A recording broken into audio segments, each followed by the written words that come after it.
Good morning, students.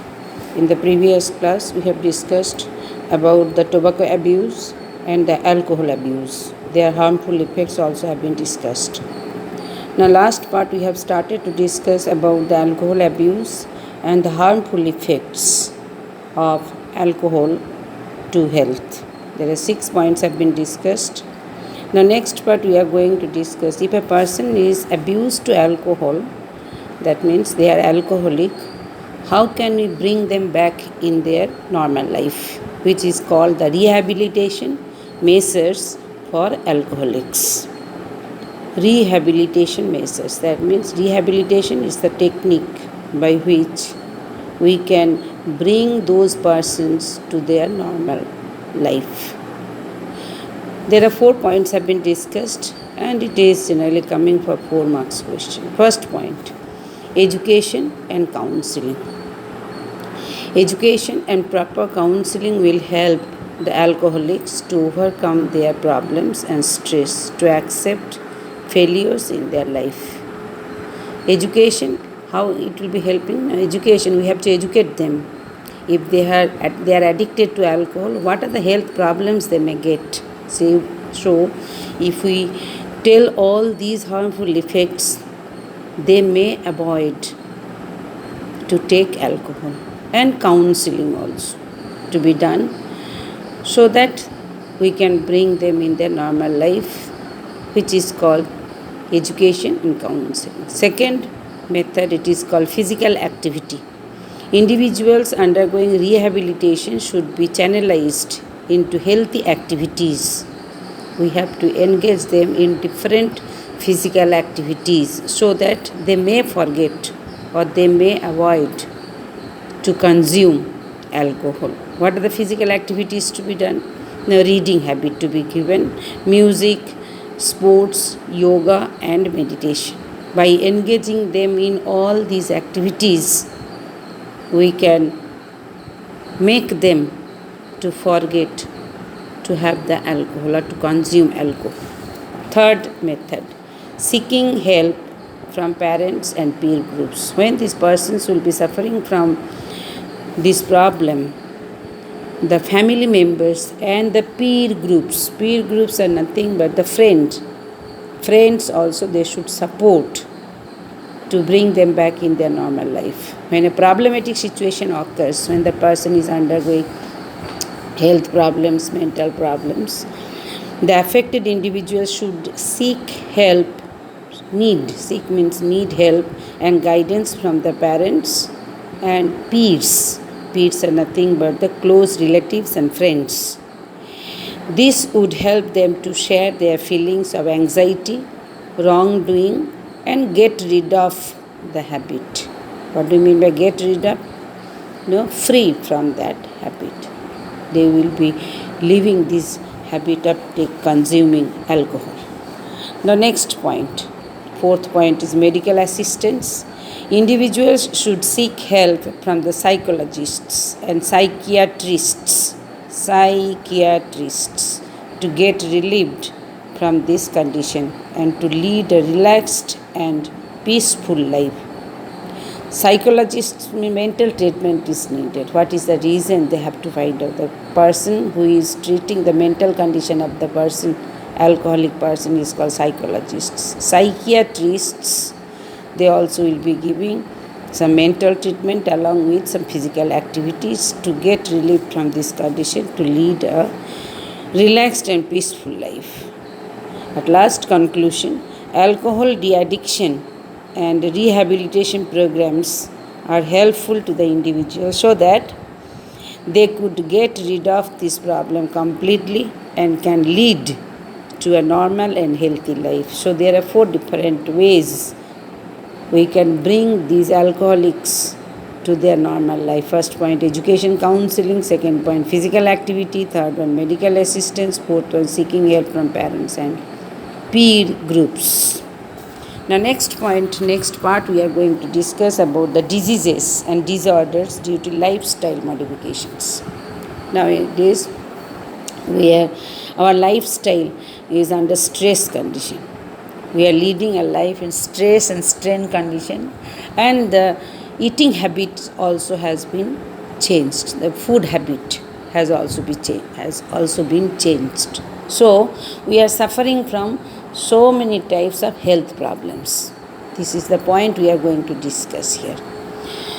And these diseases, whatever problems we are getting due to stress, due to strain, due to lifestyle modification, due to food habit, these are called the non-communicable diseases. What do you mean by non-communicable diseases? Now these diseases will be not communicating, will be not spreading from one person to the another person. The person who is having all this stress, strain and food habit has changed, they only will suffer. That from that person the disease will not transfer to the another person. These diseases are called the non-communicable diseases and affect the person who is suffering from particular symptoms. Those who are having stress, strain and food habit has changed. It is an impairment of the body tissues and organ. Impairment is nothing but the abnormal activity, problems in the tissues and organs, disturbances in metabolic function which require modification of the individual's normal life. So these diseases can be cured if we change our lifestyle. Should not be under stress, should not be under strain. We should not have the unhealthy food or junk food, so we can recover from this problem. So few diseases have been discussed, few health problems have been discussed in this topic. First one we will be discussing, which is called diabetes mellitus. In English generally it is called the blood sugar. Diabetes mellitus is a chronic metabolic disorder. Chronic means gradually the disorders in metabolism will be started. In Greek, the diabetes, its meaning is running through. Mellitus means sweet. Sweet is coming from glucose or sugar, and that level will be gradually increasing, which is the literal meaning of this disease is called diabetes mellitus. It is characterized by increased blood glucose level due to insufficient, there are different reasons the blood glucose level may increase, blood sugar level may increase due to insufficient secretion of insulin, deficient or deficiency of insulin, and failure of insulin secretion. Insulin is the main cause. Insulin is mainly responsible for maintaining the blood glucose level.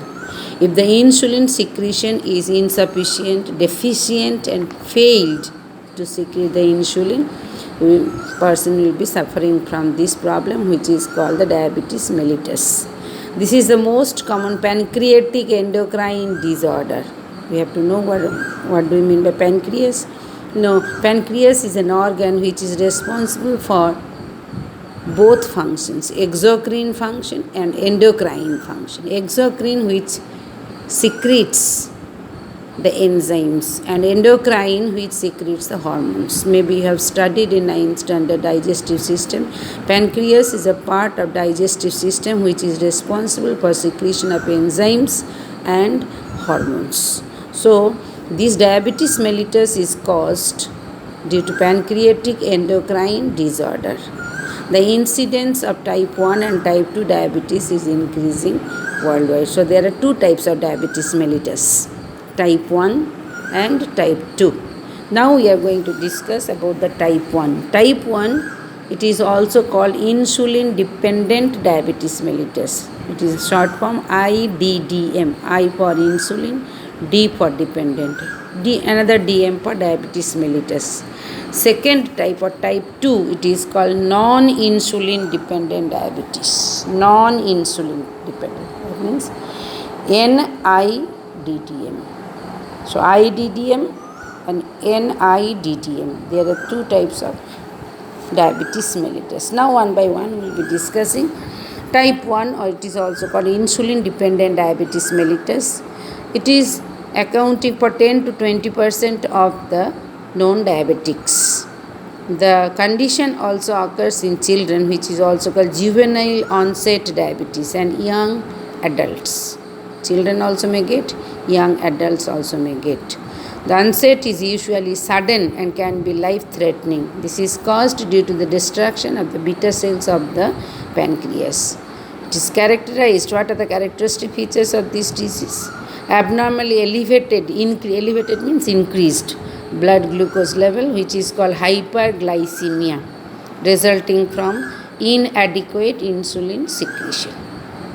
Inadequate means insufficient insulin secretion causes the hyperglycemic condition. Till here, next class we will be discussing the next class. Thank you.